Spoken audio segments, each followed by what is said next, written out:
All right. So, what I want to share with you is some information and then some resources. So, first things first, this is kind of where we get into the meat and potatoes of your various options.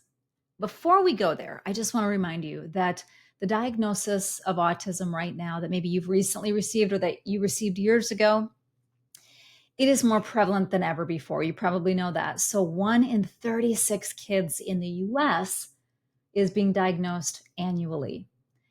If you're not in the US, the numbers do not look like that. In the United States, it is a specific issue that has only increased over the course of time, really starting in the mid to late 90s. So I'll get to that in a minute. In some states in the US, like California, and I believe two others out on the East Coast, the incident rates are 1 in 22. Before you start to say, well, that's because diagnostics have changed, they have not. They have not changed, not at all. They have some different kinds of tools that they include to get a little more specific in terms of the drill down IQ diagnostics, or there are also coexisting diagnoses that go along with autism these days that are more prevalent than ever before, like ADD, ADHD, which is a common co-diagnosis. But the diagnostics for autism specifically really have not changed in the last several decades. The incidence used to be 1 in 25,000, then 1 in 10,000.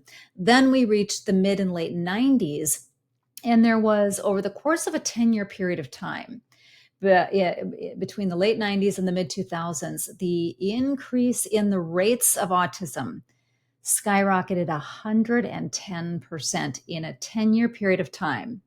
Now, a lot of people are going to have a lot of different ideas of why that happened.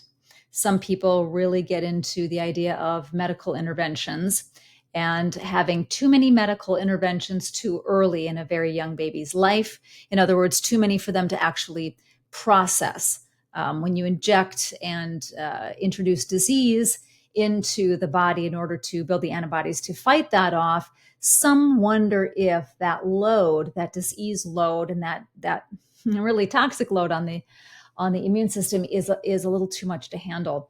Others believe it's 100% genetic. Others believe that there are environmental factors, including food and air and water quality, and how those have dramatically diminished over the course of time. That's really not what we're here to discuss right now. There's nothing that you and I are going to do right in this moment of time to change that. It's going to take a collective effort. We're going to need to, as parents and advocates, pool our minds and our hearts and even our resources together to get people to take these diagnoses seriously and to understand that if we continue to allow 1 in 36, 1 in 22 to occur, we are not going to have a labor force in 10 years from now. We're not going to have a military force or a law enforcement force or a creative. Well, they're very creative. We're not going to have, let's move it back to the labor force. Think about that. If 77% of the children need supports,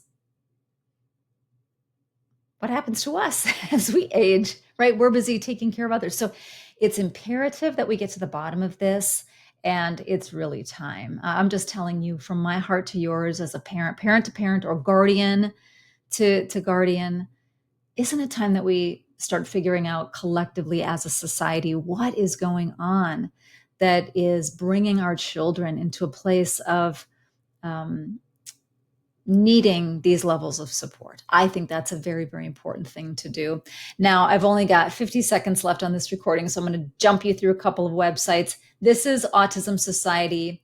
There are several Autism Speaks, helpguide.org, treatment options from Autism Science Foundation. We're going to get more into these in the next video because I want to share with you some of the roads I've been down. And I also want you to know the myriad of things that are available to you that you can start researching even right now today.